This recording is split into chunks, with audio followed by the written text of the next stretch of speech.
The moment my son started bragging about inheriting my house, I realized he had already buried me in his mind. He stood there with a glass of bourbon in his hand, smiling for an audience, explaining what renovations he'd make after I was gone. The funny thing?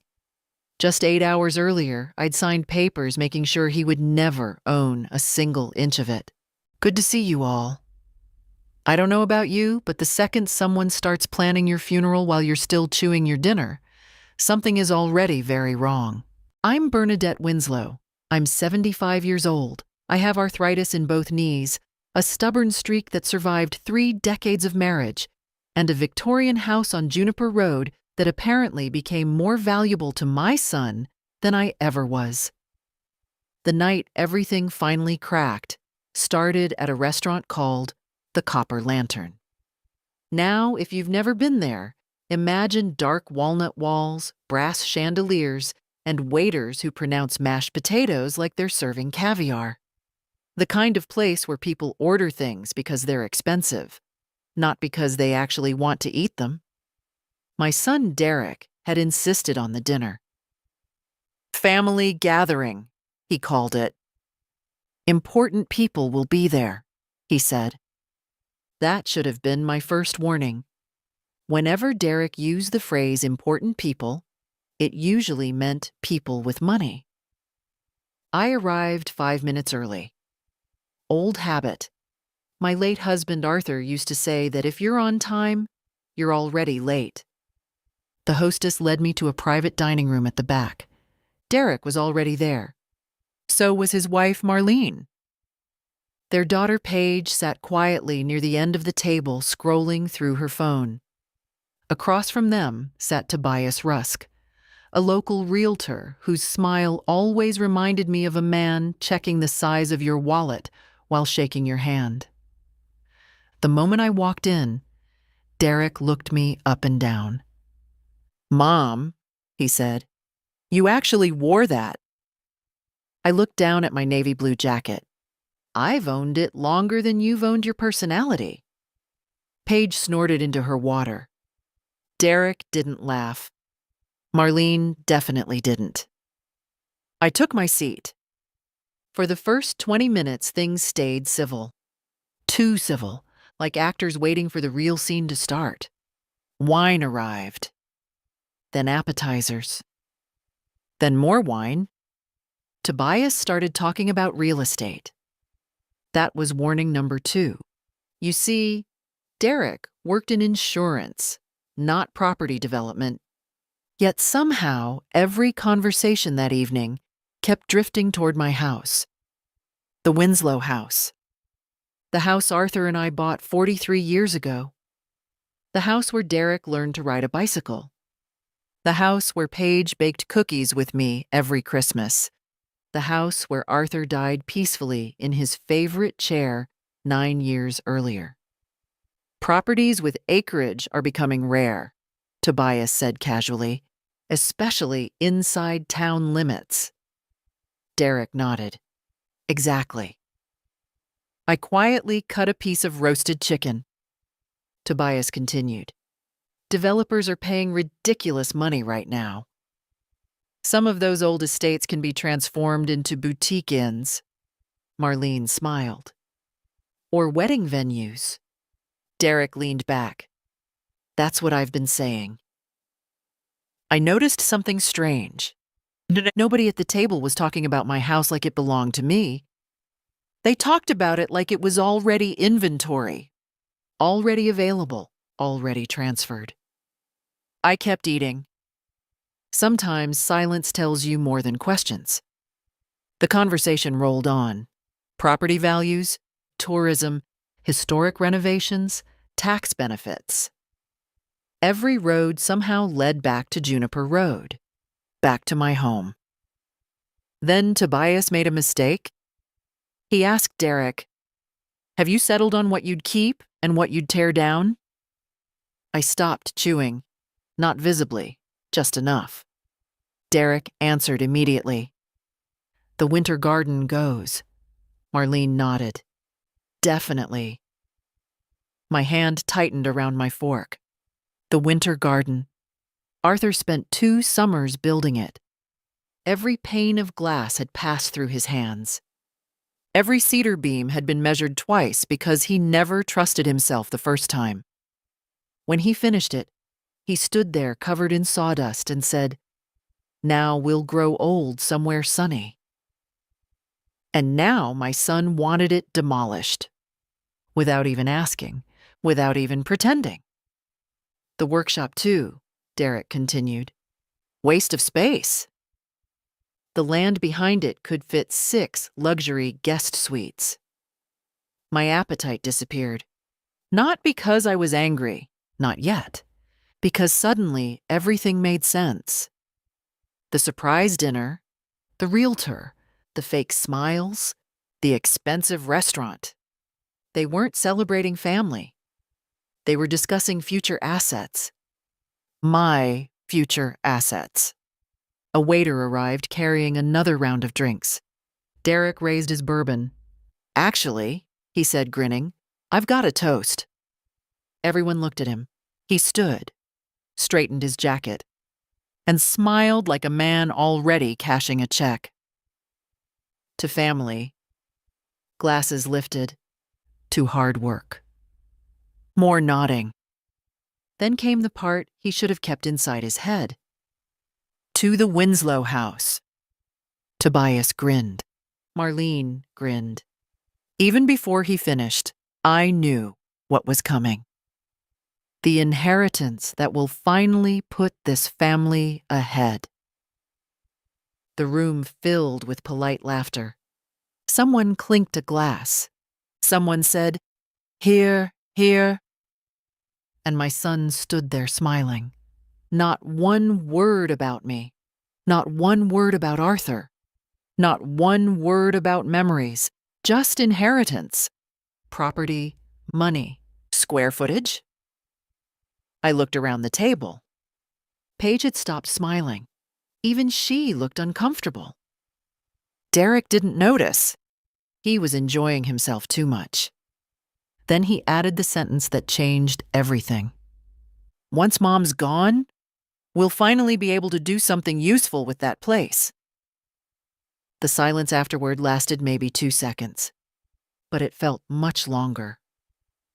I set down my fork, folded my napkin, looked directly at my son, and smiled.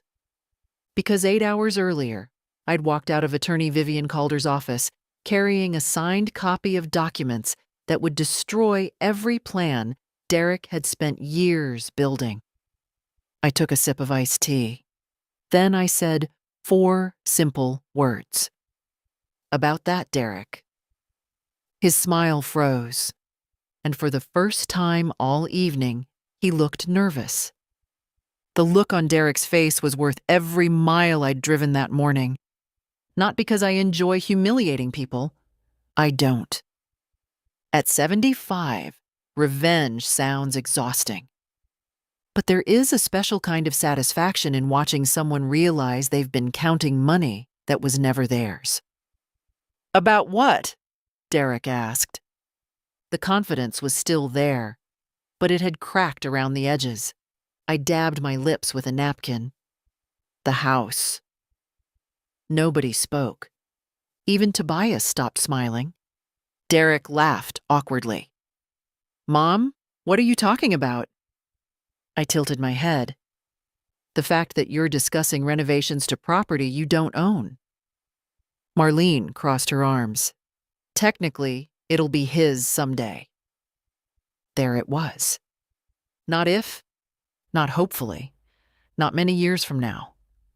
Just a simple assumption. Like they were discussing tomorrow's weather. I looked at her.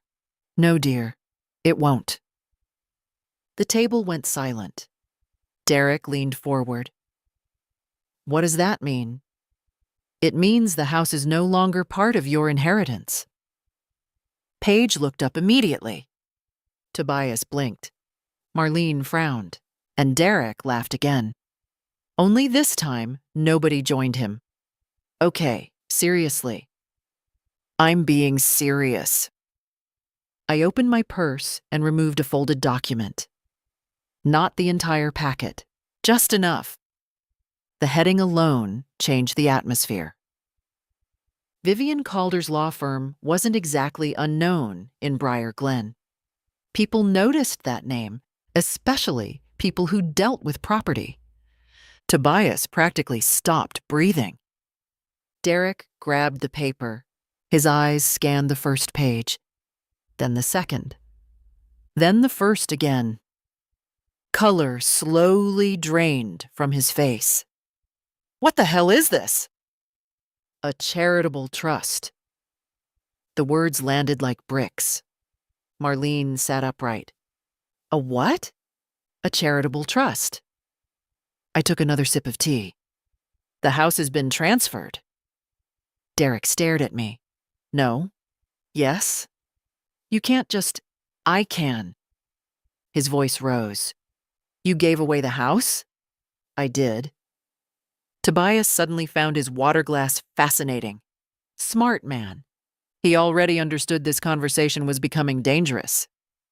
Derek looked back at the document. His hands were shaking. To who? I smiled. Now came the part I'd been waiting for. Whisker Harbor Cat Rescue. The room froze. Literally froze. Even the waiter approaching with dessert slowed down. Marlene laughed first. A loud, nervous laugh. Then another. Then she realized nobody else was laughing. You're joking. I'm not. Mom, Derek said quietly. Too quietly. That scared me more than shouting. Tell me you're joking. I'm not. For several seconds, nobody moved. Then Paige covered her mouth. Not because she was upset. Because she was trying not to laugh. That nearly finished Derek. You gave my inheritance to a cat shelter? I corrected him. No. I gave my house to a cat shelter. The difference mattered. His jaw tightened. You've completely lost your mind. There it was. The first card. Whenever people stop getting what they want, they suddenly start questioning your sanity. Convenient, isn't it? I passed every competency evaluation this morning. That caught him off guard, because I could see exactly where his thoughts had gone. Doctor, lawyer, challenge the paperwork, claim confusion, claim age, claim manipulation. I'd already closed those doors. You planned this? He asked. For months. The silence afterward felt heavy. Across the table, Tobias slowly set down his fork. The man looked like he wished he'd accepted literally any other dinner invitation. Then Derek asked the question that told me everything. Not why. Not, are you happy? Not even, what happens now? Instead, he asked, how much is left? And just like that, every doubt disappeared. Because a son worried about his mother would have asked 100 different questions. Only one kind of son asks that one first. I leaned back, smiled, and realized the real fight hadn't even started yet. Because Derek Winslow still believed he could undo what I'd done. And he was about to spend the next few weeks learning exactly how wrong he was. I wish I could tell you I walked out of that restaurant feeling victorious. I didn't. I felt tired. There's a difference. Victory is exciting. What I felt was the exhaustion of finally putting down a burden I'd been carrying for years. The rest of dinner collapsed quickly. Nobody touched their dessert. The pecan pie sat untouched. The crème brûlée arrived and cooled. Even the expensive bourbon Derek had been showing off suddenly looked pointless. For almost 10 minutes, he kept reading the same page, as if the words might rearrange themselves into something he liked better. Finally, he looked up. When did you do this? This morning. His eyes widened. This morning? About 9:30. Marlene shook her head. No normal person wakes up and gives away a house. I smiled. No normal son plans renovations for a property before the owner is dead. That one landed. Paige immediately looked down at her lap. I could see her shoulders shaking. The poor girl was trying not to laugh. Derek noticed. Paige, what? This isn't funny. She looked at him. Dad, you literally toasted Grandma's inheritance. Nobody had an answer for that, not even Tobias, especially not Tobias. In fact, the realtor had become strangely interested in his phone. The man looked like he wanted to disappear into another dimension. Then Derek tried a different approach, the guilt approach. Mom? He lowered his voice. Why would you do this to your family? That question almost impressed me. Almost, because it sounded reasonable, until you thought about it for more than 3 seconds. I folded my hands. You mean the same family that was discussing demolition plans for my home while I was sitting here? His jaw tightened. That's not what happened. Oh? No. So the winter garden wasn't being removed? Silence. The workshop wasn't being torn down. More silence. The guest suites weren't already being planned? Marlene suddenly jumped in. You're twisting everything. I laughed. Actually laughed. The first genuine laugh of the evening. At my age, dear, I don't need to twist anything. People usually tell me exactly who they are. For a moment, nobody spoke. Then Tobias finally cleared his throat. Maybe I should head out. Smartest thing he'd said all night. Derek turned toward him immediately. No, stay. Tobias looked trapped. I almost felt sorry for him. Almost. The check arrived shortly afterward. An expensive check. The kind that makes people pretend not to notice the waiter standing nearby. Derek reached for it automatically, then paused. For years, I'd often covered family dinners, birthdays, graduations, anniversaries. I knew exactly what he was thinking. Maybe I'd rescue him again. Maybe I'd play my usual role, the convenient wallet. I picked up my purse. Derek glanced at me hopefully. I stood. Good night, everyone. His expression changed instantly. Wait. No. Mom.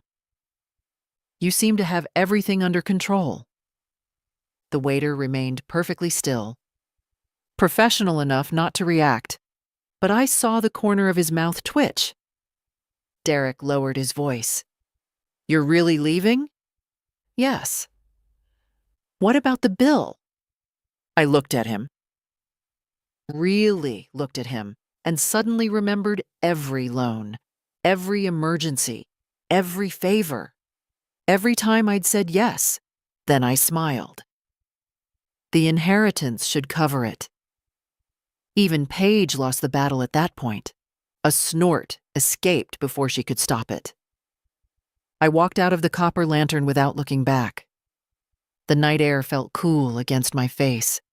My knees hurt. My back hurt. My arthritis certainly wasn't celebrating. But for the first time in years, something felt lighter. As I reached my car, my phone buzzed. A text from June Bellamy. How did dinner go? I stared at the message for several seconds, then typed back, 40 cats just inherited a Victorian mansion. 3 dots appeared. You're kidding. I looked toward the restaurant windows glowing across the parking lot. Inside, my son was probably still trying to figure out how a future he'd already spent had disappeared in a single day. I smiled and sent one final message, not even a little. That was when I heard the restaurant door burst open behind me and Derek shouting my name across the parking lot. The real war was beginning. Derek! I kept walking. Not because I couldn't hear him. The man was loud enough to wake people 3 counties away. I simply wasn't interested. Mom! His shoes slapped against the pavement behind me. I reached my Buick and unlocked the driver's door. A second later, his hand landed on the frame before I could get inside. You're not leaving. I looked at him calmly. That's an interesting thing to say to the owner of a car. His breathing was heavy, not from running, from panic. The confident man from dinner was gone, the future hotel owner, the inheritance expert, the man who had been discussing guest suites over appetizers. Now, he just looked scared. You're seriously giving the house away? Yes. To cats? To a shelter. Mom, this is insane. I sighed. No, Derek. What's insane is sitting across from your living mother and talking about her property like she's already in the cemetery. His face tightened. That's not what happened. That's exactly what happened. For a moment, neither of us spoke. The restaurant door opened behind him. People were beginning to leave. A few glanced our way. Derek noticed. His voice immediately dropped. He didn't want an audience. Interesting. You need to reverse this. No. Listen to me. No. Mom. No. Every answer came easier than the last.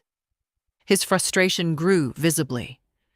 I'd spent years explaining myself, defending myself, trying to avoid conflict. Now I was discovering how powerful a simple no could be. You don't understand what you've done. I almost laughed. Actually, I understand it perfectly. Dad would have hated this. That one hit harder. Not because he was right, because he knew exactly where to aim. Arthur had been gone 9 years, and Derek still pulled him out whenever he needed emotional leverage. I closed my car door, slowly, carefully. Then I looked directly at him. Don't use your father. His eyes shifted away, just for a second. Long enough. Because he knew. Arthur would have hated what Derek had become far more than he would have hated my decision. My husband believed in earning things, building things, respecting people, especially family. You think Dad would have approved of turning his workshop into luxury guest suites? Derek said nothing. You think he'd approve of treating his house like a future paycheck? Nothing again. The silence answered for him. A cold wind moved through the parking lot. For a few moments, all I heard was traffic from Main Street. Then Derek changed tactics. Again. That was always his gift. Not honesty. Adaptation. The second one approach failed. He tried another. What about Paige?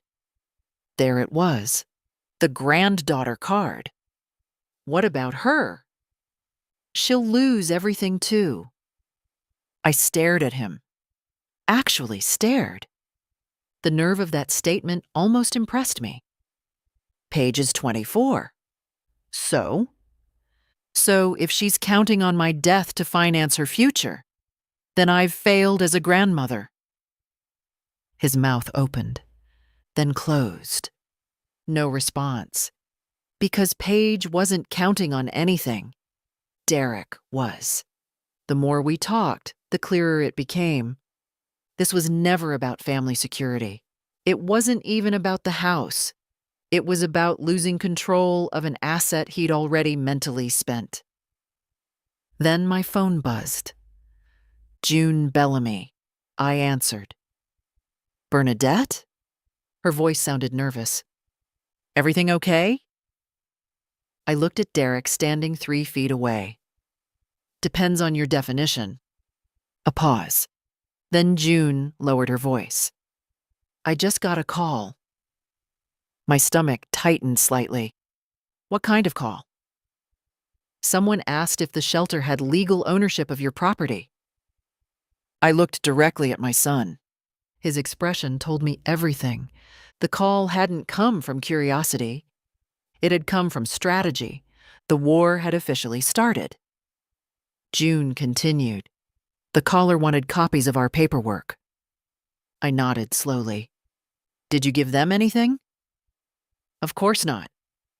Good. Very good. Because June Bellamy might spend her days rescuing abandoned cats, but she wasn't stupid. Not even close.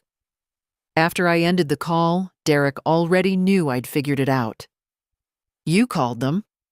I was asking questions. You were fishing for weaknesses. No. Yes.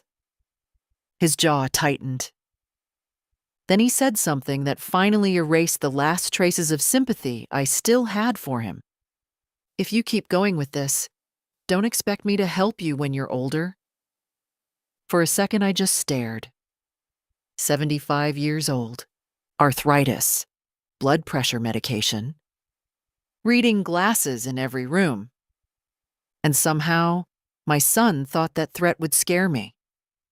I smiled, a real smile. Older? The confusion on his face was immediate. I stepped closer. Derek. What? I'm already older? The answer hit harder than any insult. Because it exposed the truth. He wasn't worried about me. He was worried about losing something he thought belonged to him.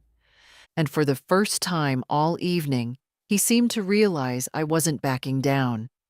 Not tomorrow, not next week, not ever. I got into my car, started the engine, and left him standing alone in the parking lot, watching his inheritance drive away. The next morning, I woke up before sunrise. Not because of excitement, because my phone wouldn't stop vibrating. Calls, texts, voicemails, Derek, Marlene, Derek again, then Marlene again. I made coffee first. At 75, panic can wait until after caffeine. The messages were almost entertaining. Call me now. This has gone too far. We need to talk. Mom, this isn't funny. Funny? That word kept appearing. As if everyone believed I was playing some elaborate prank. As if 40 years of property ownership could be undone with a punchline. I ignored every message. Instead, I walked into my winter garden. Morning sunlight spilled through Arthur's glass panels. The lemon tree he'd planted years ago was still alive. Barely. Stubborn thing. Just like him. Just like me. I was watering the plants when my doorbell rang. Once, twice, then repeatedly, impatiently. I already knew who it was. Sure enough, Derek stood on my porch, Marlene beside him. Neither looked happy. I opened the door but didn't invite them inside. Mom. Good morning, Derek. We need to talk. His voice carried the same tone people use when informing a hostage negotiation team. Marlene crossed her arms. You've embarrassed this family. I nearly laughed. By donating my own property? You blindsided everyone. No.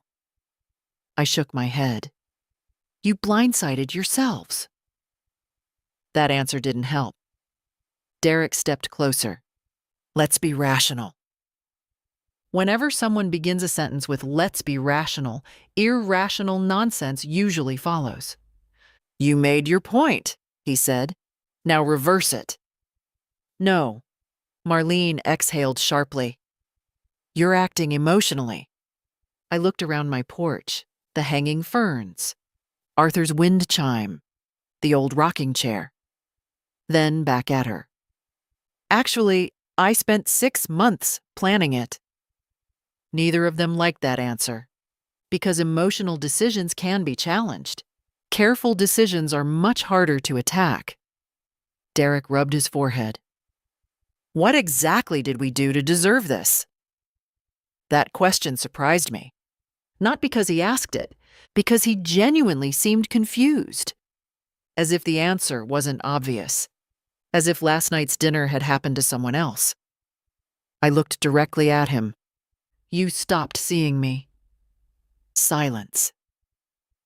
You saw the house? More silence. You saw the land? Nothing. You saw inheritance.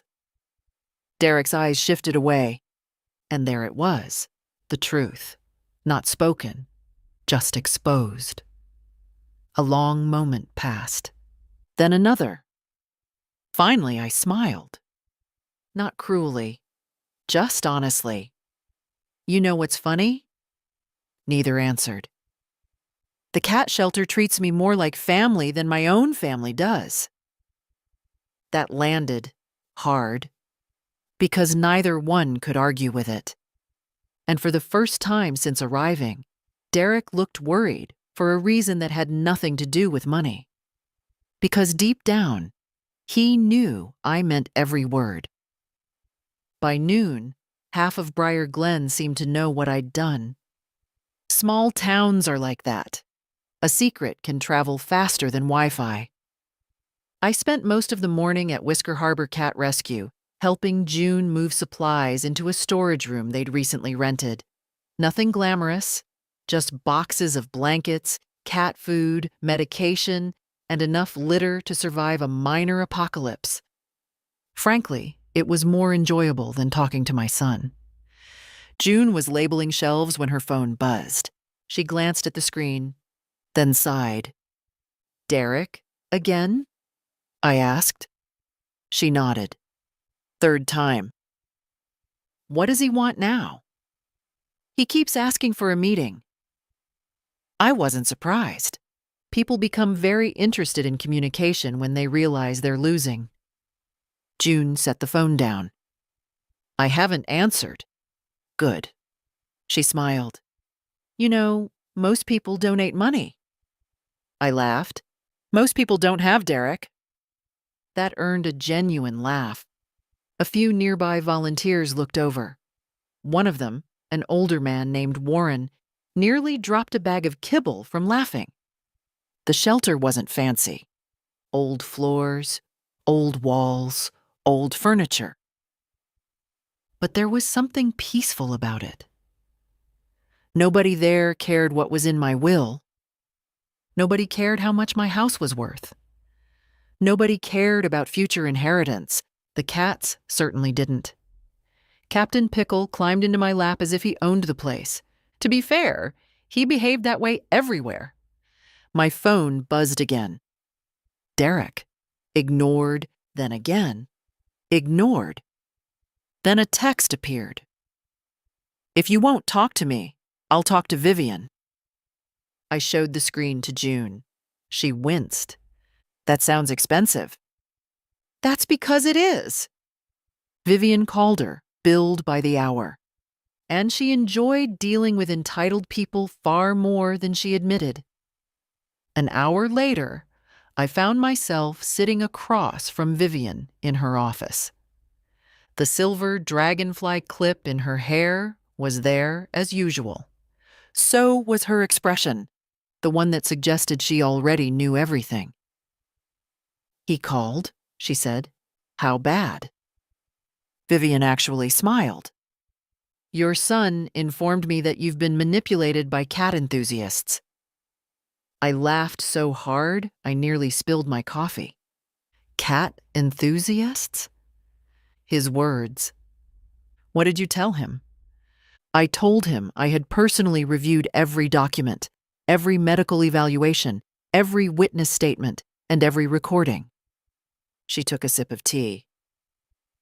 Then I informed him he was welcome to challenge the trust. I smiled. And? He asked if he could win. That sounded like Derek, always looking for the shortcut, the angle, the loophole. The answer? I asked. Vivian folded her hands. I told him he'd have a better chance teaching cats to pay property taxes. That was the first time all week I genuinely felt hopeful. Because Derek still believed there was a legal escape hatch. There wasn't. Everything had been done correctly, carefully, patiently. 6 months of preparation. 6 months of signatures, evaluations, recordings, filings, and approvals. He wasn't fighting a sudden decision. He was fighting a fortress. Then Vivian's expression became more serious. There's something else. My smile faded. What? She opened a folder. Inside sat several printed documents. Property projections, development plans, financial estimates. My stomach tightened. Derek provided these to a developer 3 months ago.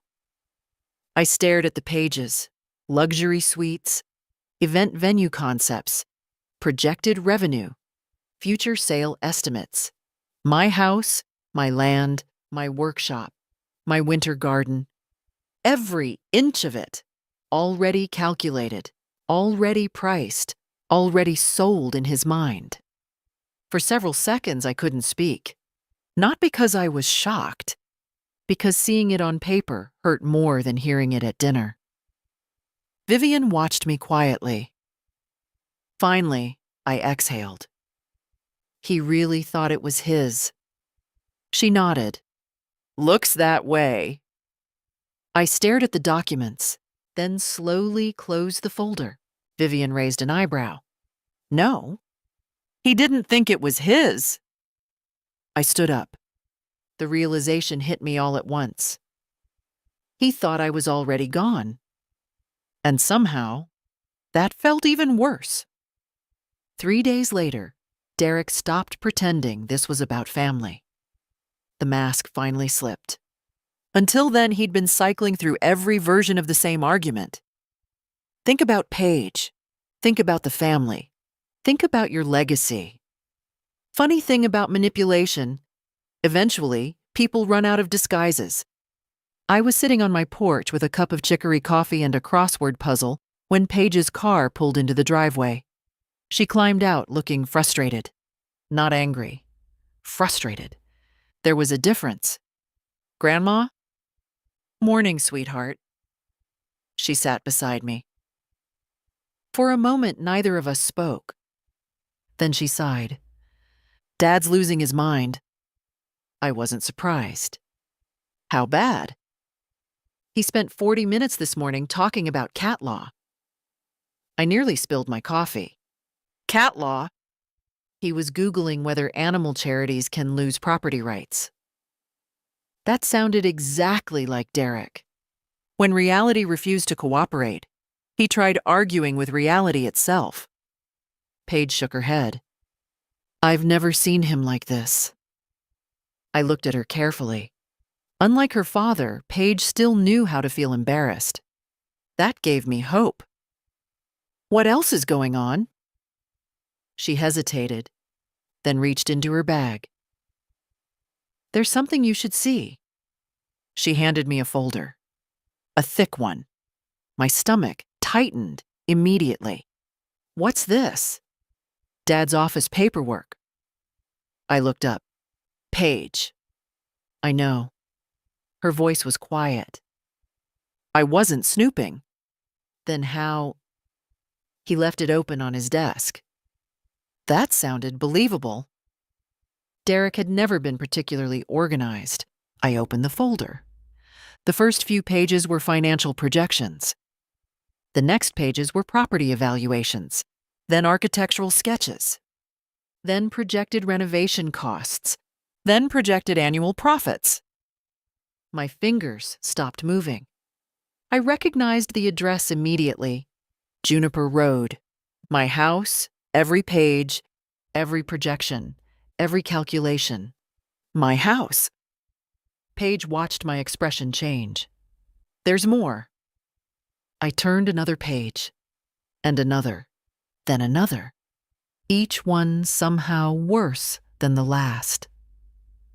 projected demolition of the winter garden, removal of Arthur's workshop, guest parking expansion, outdoor wedding venue, luxury cottage additions, projected revenue after 5 years. I sat completely still, not speaking, not moving, just reading.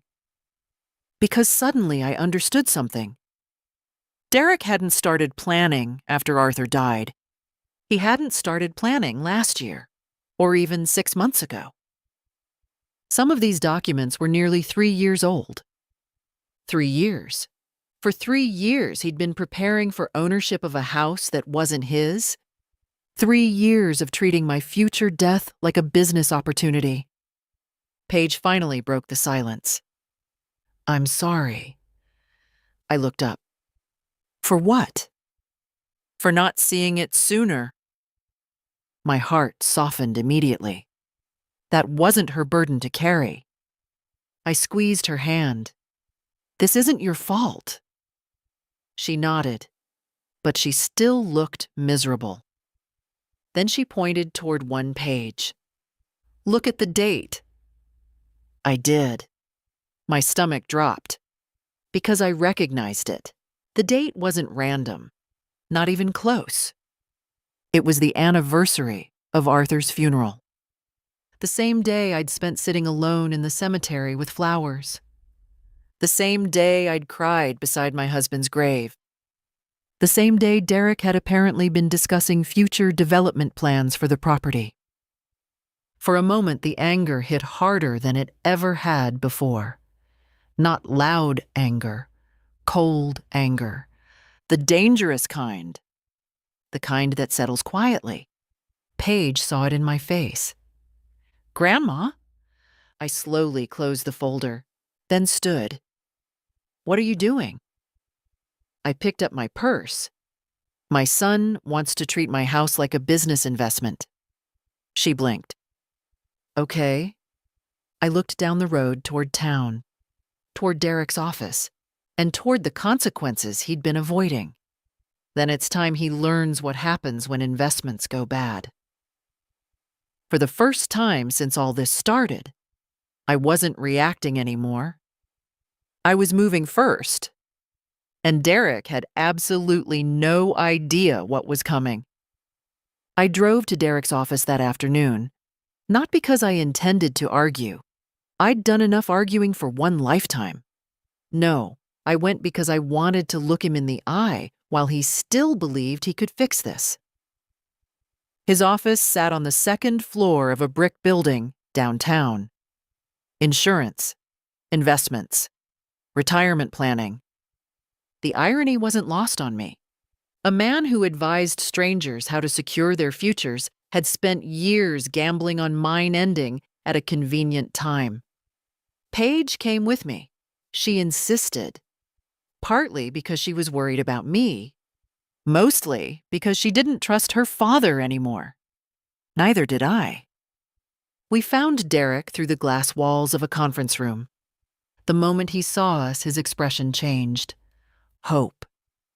Then confusion. Then caution. He stepped outside.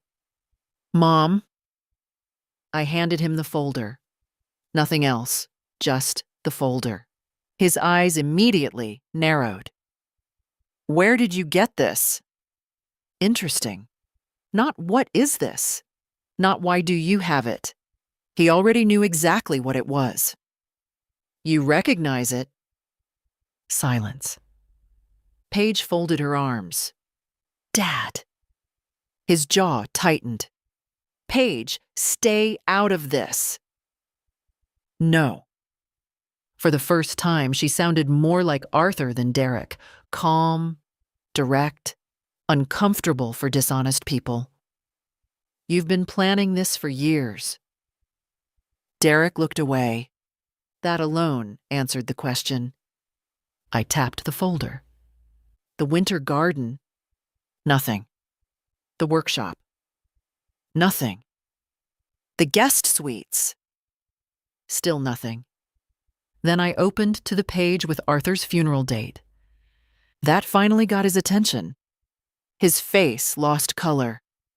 Just a little, but enough. You really did this that day.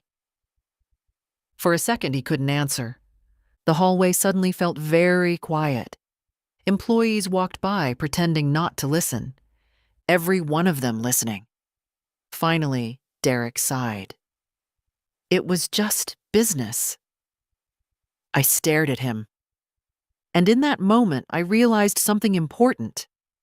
He actually believed that explanation helped him. Business. As though that transformed betrayal into professionalism. As though spreadsheets erased loyalty. Business? I repeated.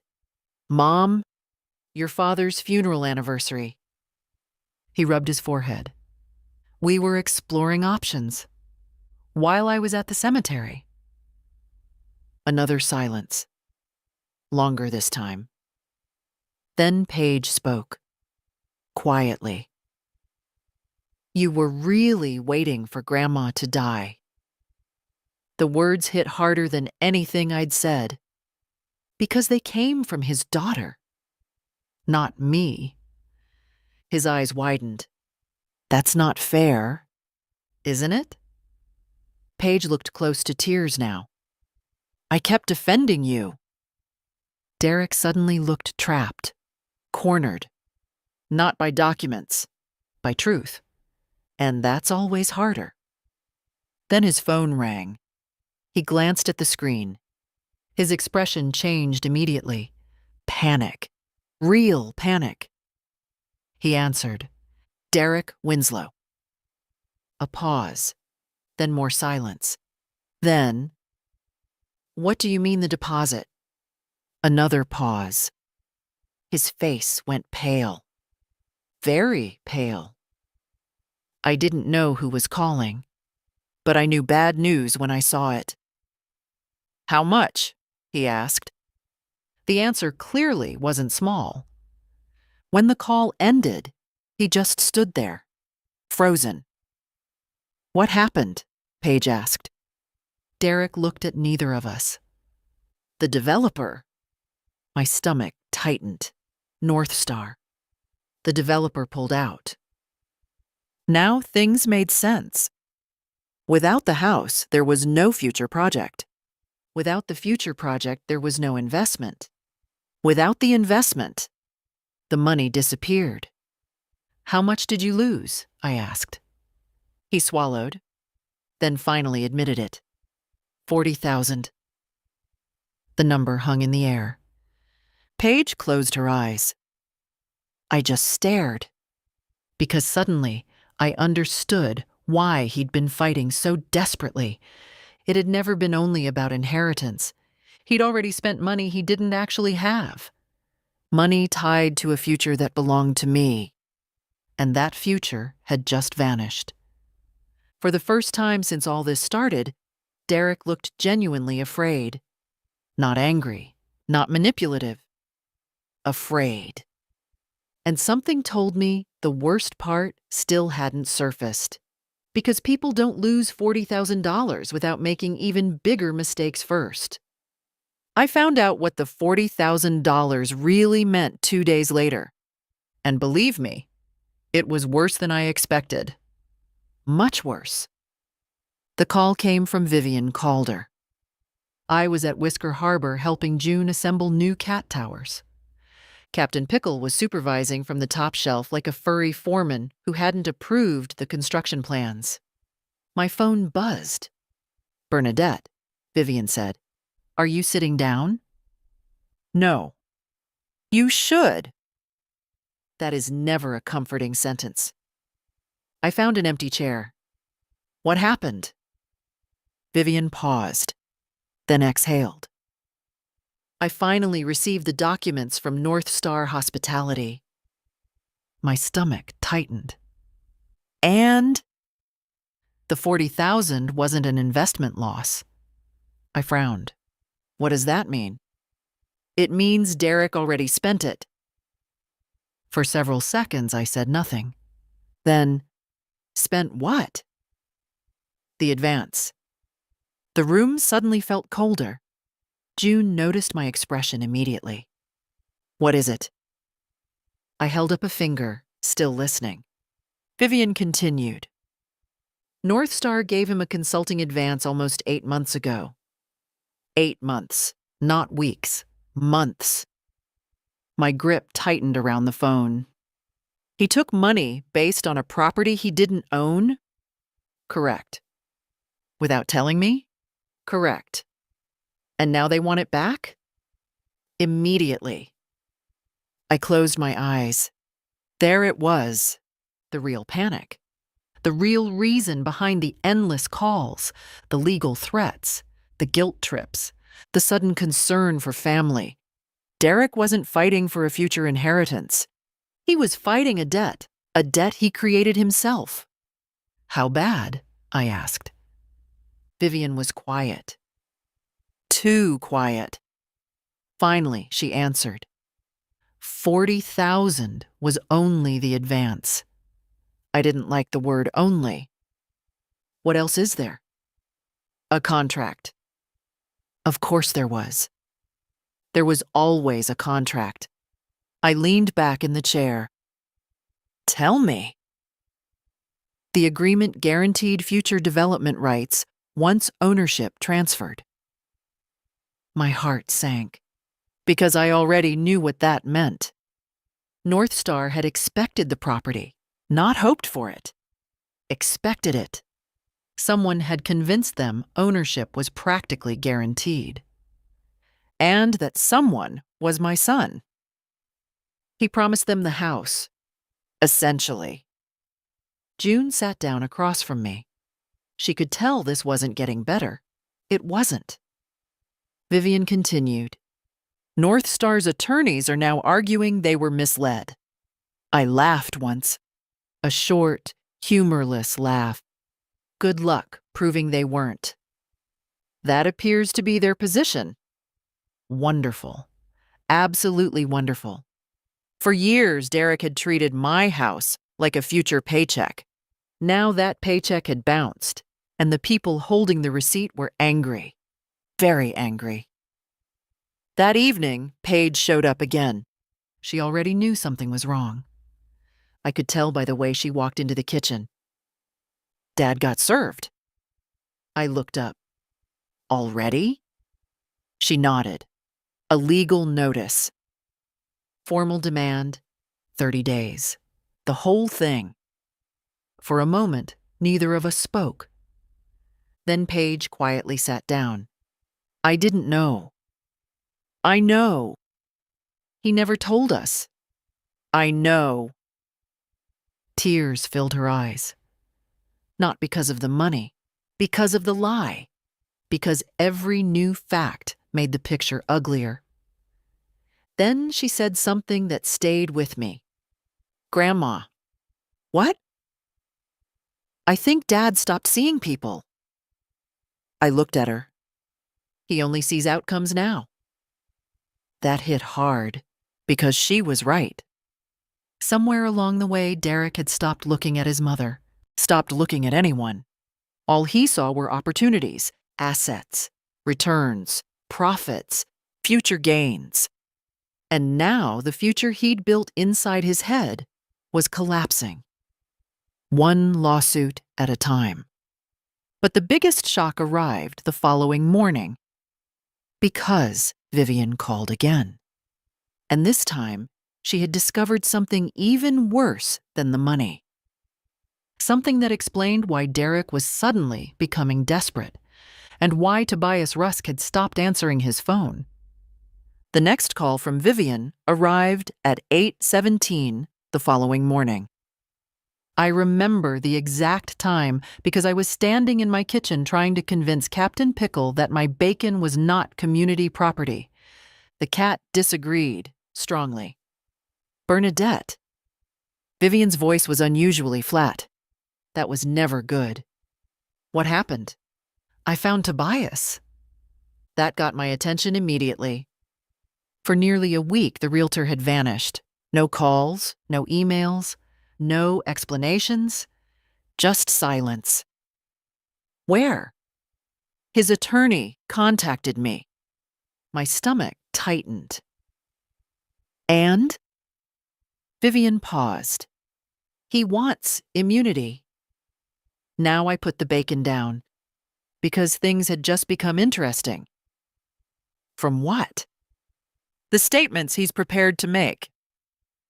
I sat slowly at the kitchen table. Across the room, Captain Pickle finally stole the bacon.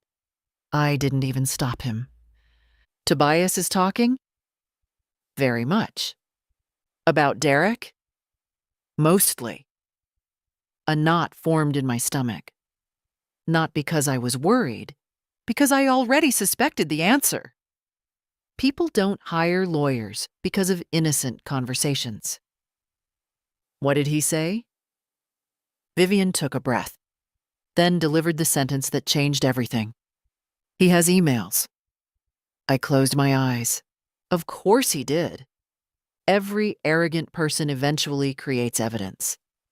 Some just do it more thoroughly than others. How many? Hundreds. Hundreds! 3 years' worth. For several seconds I couldn't speak. 3 years. The same number that appeared in those development plans. The same number that kept surfacing. 3 years of preparation. 3 years of assumptions. 3 years of spending an inheritance that didn't exist. Then Vivian continued. And Bernadette. Yes. Some of them are ugly. Very ugly, as it turned out. That afternoon we met at her office. Paige came too. She deserved to know. Vivian placed a printed stack on the conference table. Nobody touched it at first. The pile looked thick enough to stop a bullet. Finally, she opened to one page. Read this. I did. The first email was from Derek. 2 years ago. Subject line. Future Property Development Timeline. My chest tightened. I kept reading. Then another page. Then another. Everyone somehow worse. Projected ownership dates. Future sale estimates. Potential investor lists. Projected demolition schedules. Renovation concepts. Projected profit margins. Everything. Everything except one detail. Me. I wasn't mentioned once. Not as a mother. Not as a homeowner. Not as a person. Just an obstacle. An eventuality. A waiting period. Then I found the email that finally made me put the papers down. I couldn't even finish it. Paige grabbed it, read it, and immediately went pale. What is it? Vivian asked. Paige swallowed, then looked at me.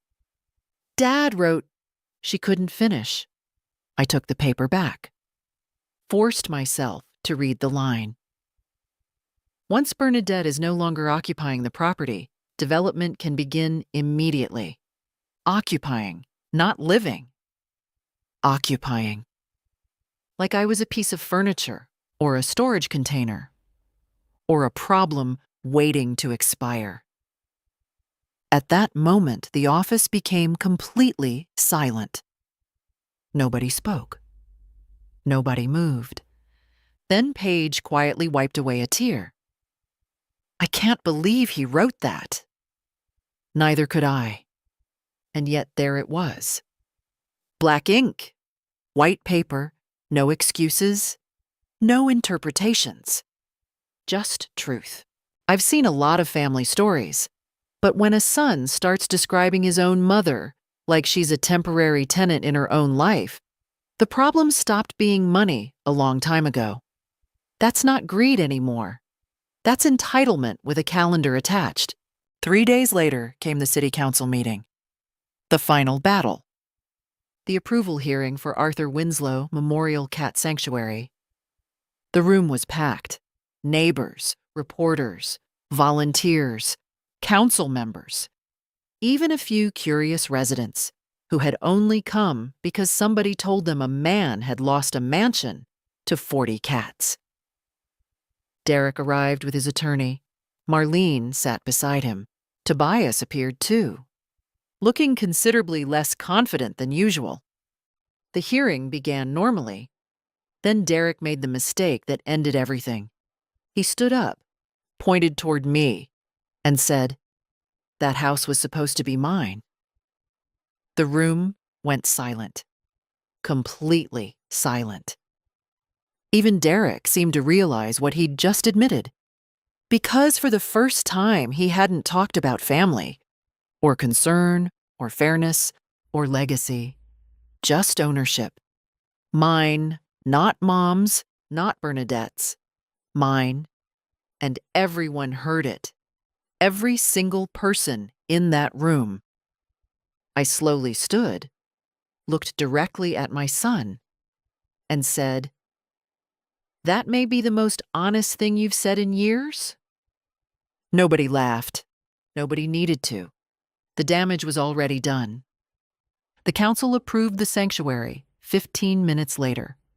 Unanimously. And as Derek sat there staring at the floor, I realized something. I hadn't taken anything from him. I'd simply stopped giving him something he never owned. And somehow, that hurt him even more. After the council vote, I expected Derek to disappear for a while. Most people would. Most people would lick their wounds, hire a lawyer, maybe blame fate. My son chose a different approach. He showed up at my house at 9:30 that night, alone. For the first time in weeks. No Marlene, no attorney, no Tobias, just Derek. The porch camera alerted me before he even knocked. Paige had installed it after the council hearing.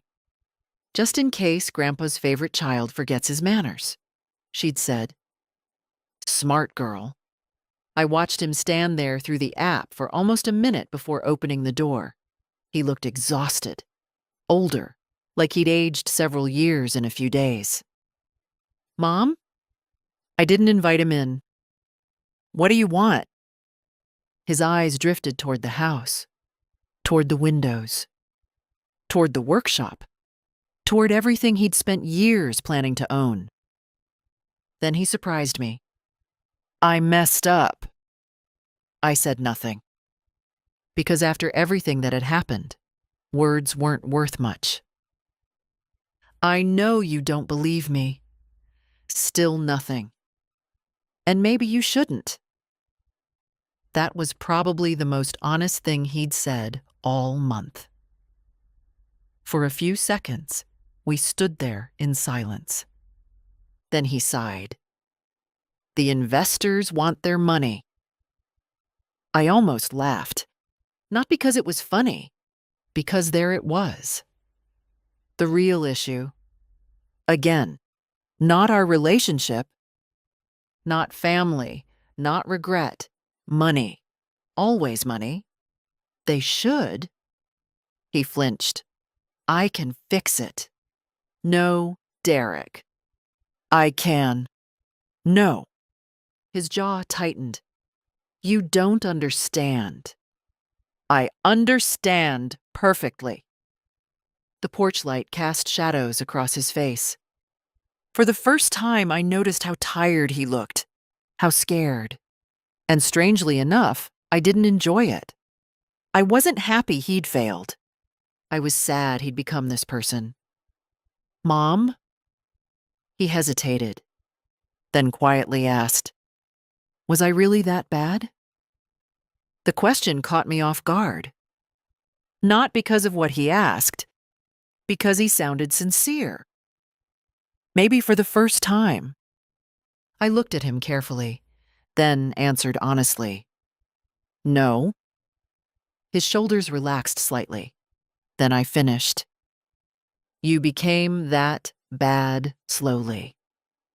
That hit harder. I could tell, because it was true. Nobody wakes up one morning and decides to value property more than people. It happens inch by inch, excuse by excuse, shortcut by shortcut. Until one day you look around and realize you've lost sight of what's important. Derek lowered his head. Neither of us spoke. Finally, he looked up. "What happens now?" I glanced past him toward Arthur's workshop. Volunteers had already started preparing the first sanctuary rooms. Through the window, I could see cat trees waiting to be assembled. A future was already being built. Just not the one Derek wanted. "Now?" I said. "Now you deal with the consequences of your own decisions." He nodded slowly, like he already knew there was no other answer. Then he turned and walked toward his car. Halfway down the path, he stopped. For a moment, I thought he was going to argue again. Instead, he asked one final question. "Do you think Dad would have been disappointed in me?" The night suddenly felt very quiet. I thought about Arthur, his workshop, his values, the life we'd built.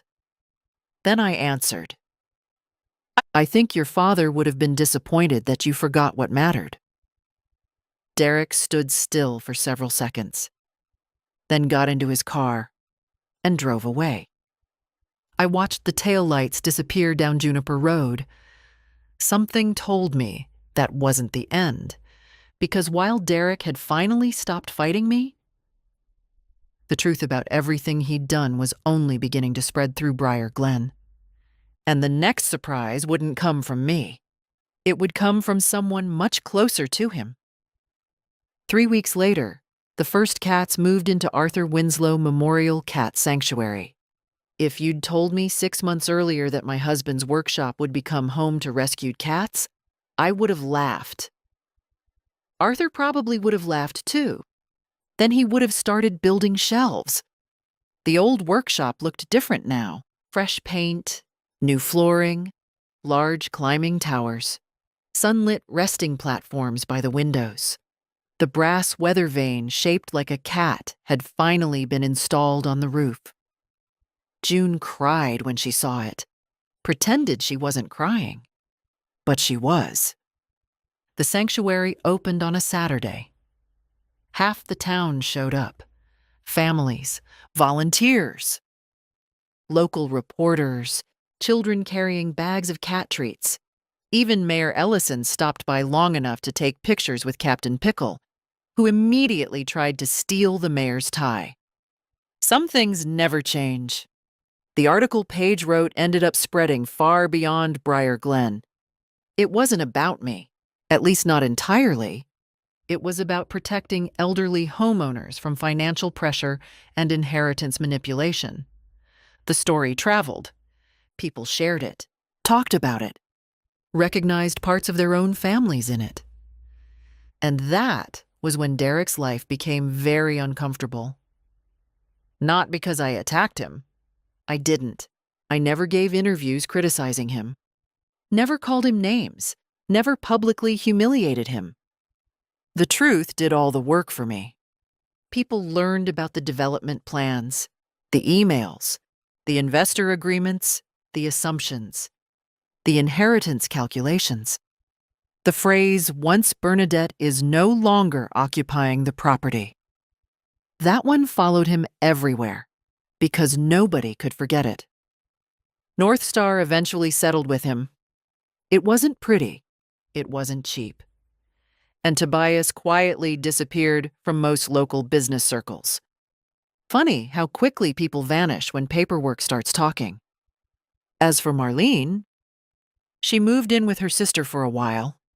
Not permanently, just long enough to decide whether she still trusted her husband. From what Paige told me, that answer kept changing depending on the day. Then one afternoon, about 2 months after the council meeting, Derek came back. No lawyers, no demands, no arguments, just Derek. I was sitting on the porch drinking chicory coffee, while Captain Pickle slept beside my chair. He climbed the steps, slowly, like someone approaching a place he no longer recognized. "Mom." "Hello, Derek." For a moment, neither of us spoke. Then he held out a cardboard box. I frowned. "What's that?" "Stuff from my attic." I opened it. Inside were old photographs, Little League trophies, school report cards, a broken model airplane, birthday cards. Letters Arthur had written to him decades earlier. I looked up. Derek swallowed. I found them while cleaning. The silence stretched. Then he laughed softly. A tired laugh. You know what's funny? What? I spent years thinking the house was the important part.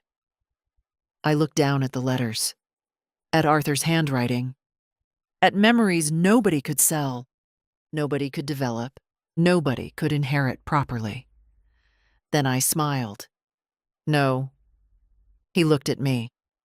It wasn't. For the first time in a very long while, we weren't talking about property, or money, or ownership. Just choices. The ones we'd made, and the ones we still had time to make. Derek never got the house. He never got the land. He never got the future hotel. Today, 40 cats own a better inheritance than he does. And honestly, they've done more to earn it. Personally, I might have given Derek one final chance before making the decision. But after everything Bernadette went through, I completely understand why she didn't. What about you? Would you have donated the house to the cat sanctuary or given your son one last opportunity? Let me know in the comments. And if you enjoyed the story, don't forget to like the video and subscribe for more. See you next time.